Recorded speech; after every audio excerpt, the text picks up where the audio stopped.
Amanda is given a new task by Kane. The Young and the Restless, Nate and Kyle compare notes, Phyllis demands answers from Michael, and Amanda seeks to befriend Lily. What happened on The Young and the Restless? Victoria counsels Claire on The Young and the Restless image.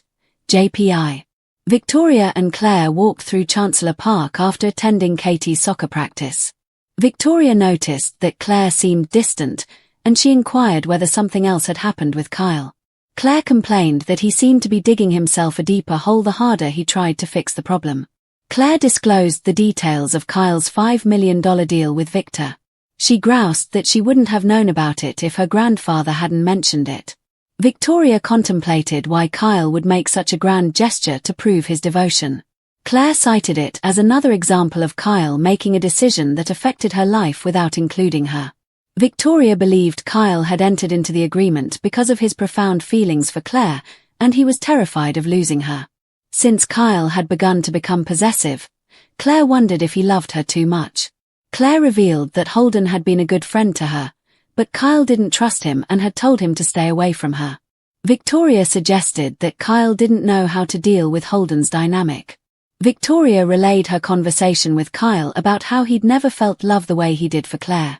Victoria imagined that if Claire loved Kyle as deeply as he loved her, it might be a lasting love. Claire was urged by Victoria to try to find a way out until Victoria was certain. Victoria counseled that men often struggled to deal with their emotions, becoming overwhelmed upon realizing they couldn't control their feelings. Victoria assumed that Kyle was horrified by his errors and was well aware of them. Victoria encouraged Claire to give herself time and Kyle some grace to find out if he was the type of guy who could learn and grow from it. Victoria urged Claire to be patient if she was willing to accept and forgive, but it would be a different story if Kyle had broken Claire's trust beyond repair. At Crimson Lights, Kyle and Nate ran into one another.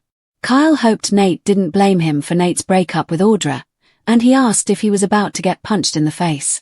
Nate insisted that he and Kyle were both victims of Audra and Victor and that his heart went out to Claire. Kyle asked how well Nate knew Holden. Nate shared that he wasn't a fan of Holden, who obviously had never gotten over his relationship with Audra. Nate was under the impression that Holden was bad news and that Holden's time in Los Angeles had been at best questionable. Kyle groused that he didn't like the way Holden seemed to have targeted Claire. Nate thought Claire was too smart to fall for Holden's phony charms, especially when she was in love with Kyle. Kyle worried that Holden was taking advantage of Claire's vulnerable state. Nate was sure Holden would have made a move on Audra if she and Nate hadn't been solid at the time. Kyle regretted that he hadn't warned Nate about Audra. Nate recounted that many people had tried, but he hadn't listened because he believed he could get through her armor and touch her heart.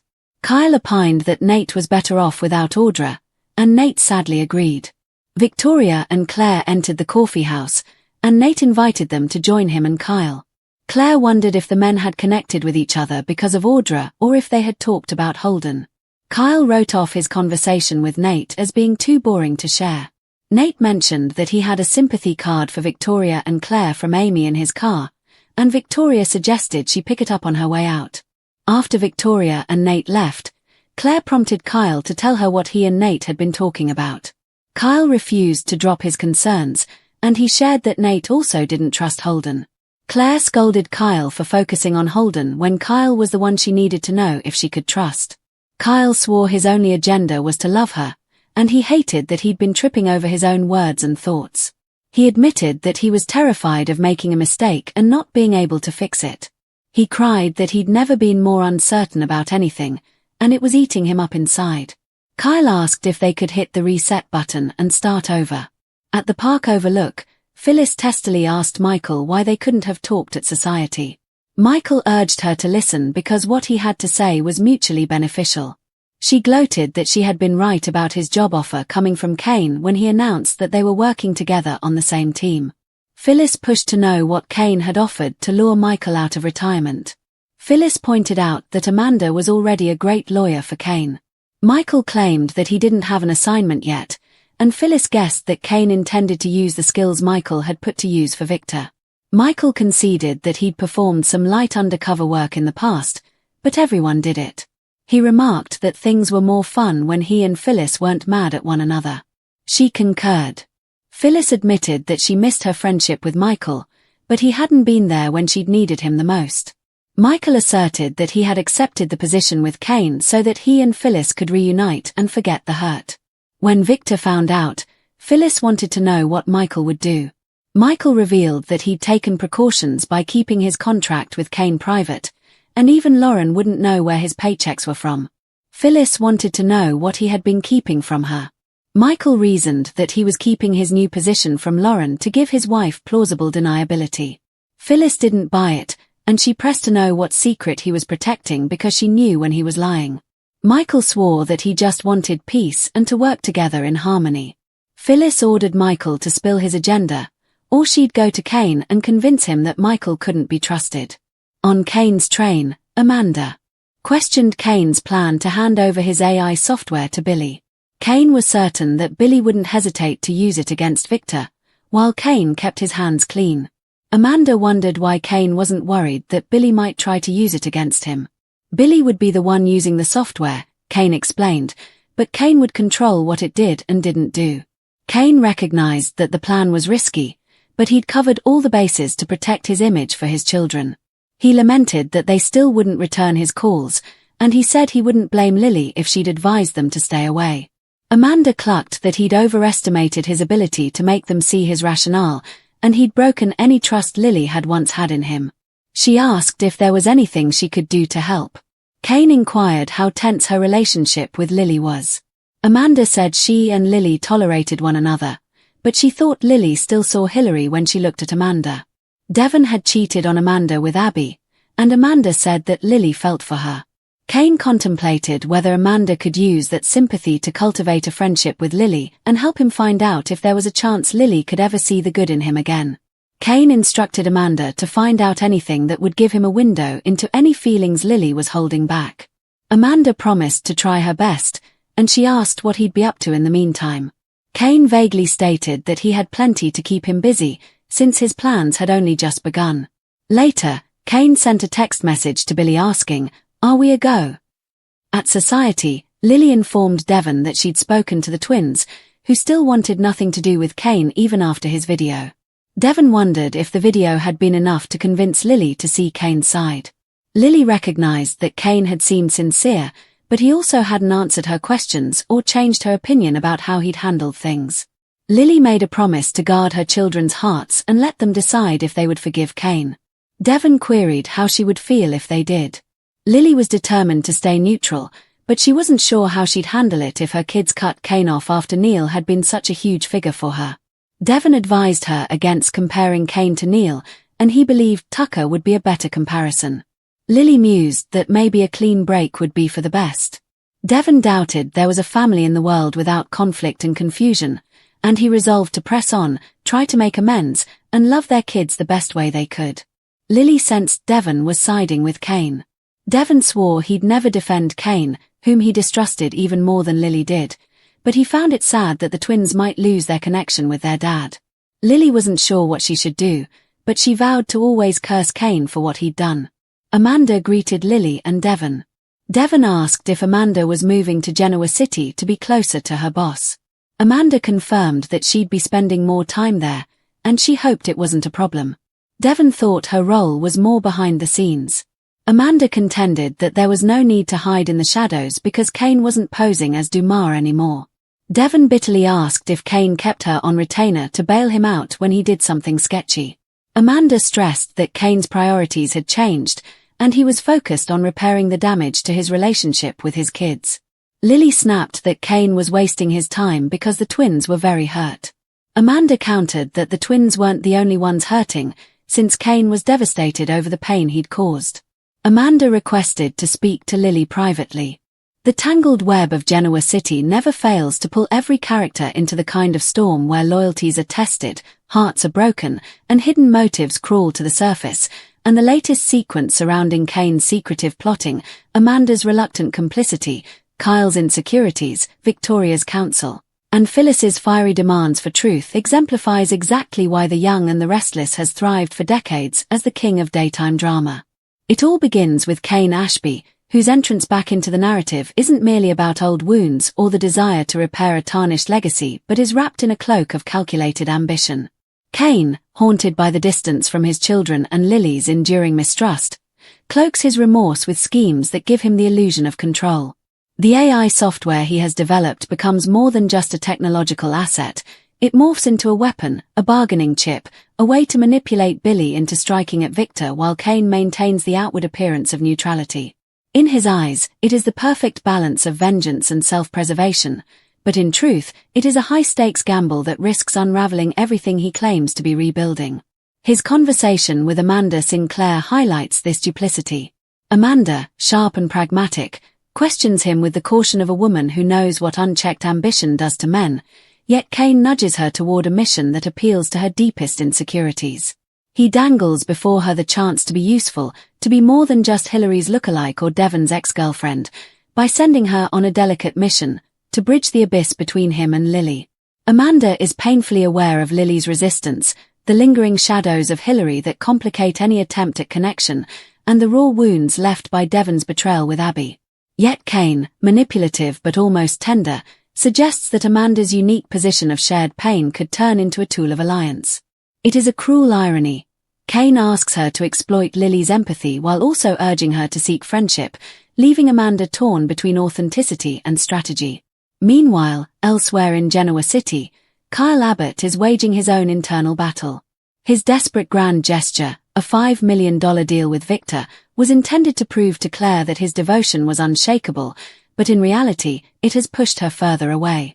Victoria, ever the counselor and strategist, recognizes the destructive spiral Kyle is in and warns Claire that his possessiveness may not be about distrust but about fear, the raw, gnawing fear of losing the first love he has ever felt so profoundly. Claire listens, torn between sympathy and frustration. Kyle's insistence on inserting himself between her and Holden only fuels her resentment, even as Victoria quietly urges patience, encouraging Claire to consider whether Kyle is capable of growth. Kyle's vulnerability surfaces again when he and Nate find themselves bonding in Crimson Lights. Their conversation shifts to Holden, whose charm they both distrust, as their shared scars from Audra bind them together in a strange fraternity of men who have been deceived. Nate sees through Holden's phony facade and warns Kyle that Claire's judgment is stronger than he gives her credit for, but Kyle cannot shake his paranoia. When Claire later confronts him, reminding him that trust is the foundation she needs from him, Kyle collapses emotionally, confessing that he is terrified he has already destroyed everything that matters most. This unraveling is more than a lover's quarrel, it is the collapse of the Abbott heir's certainty, the crack in his armor that could cost him both love and self-respect.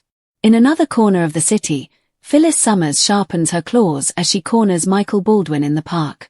Phyllis has always been a woman who can sniff out half-truths, and Michael's claim that he has simply accepted a job with Cain doesn't satisfy her hunger for clarity. The history of times when Michael failed her and the simmering anger she wears as a badge of honor are brought to the surface during their verbal sparring. Michael insists that he is trying to reconnect, that his secrecy, even from Lauren, is about protection, plausible deniability, a way to keep the dangerous edges of Cain's work from touching the woman he loves. But Phyllis sees through him, demands transparency, and threatens to blow his cover with Cain if he refuses to come clean. In addition to highlighting Michael's precarious balance, her ultimatum also highlights her own vulnerability and her desire for honesty in a world where deceit is valued highly. Yet, beneath the fire, there is an ache, the memory of their old friendship, the camaraderie they once shared, and a fleeting recognition that in Genoa City, alliances shift not out of choice but out of necessity. The ripples of Cain's scheme spread further when Lily Winters and Devon Hamilton sit together in society, debating whether Cain's plea for forgiveness, his emotional video, merits another chance.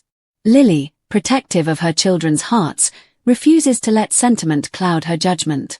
Devon, though deeply distrustful of Cain, cannot help but mourn the possibility that the twins may lose their father forever.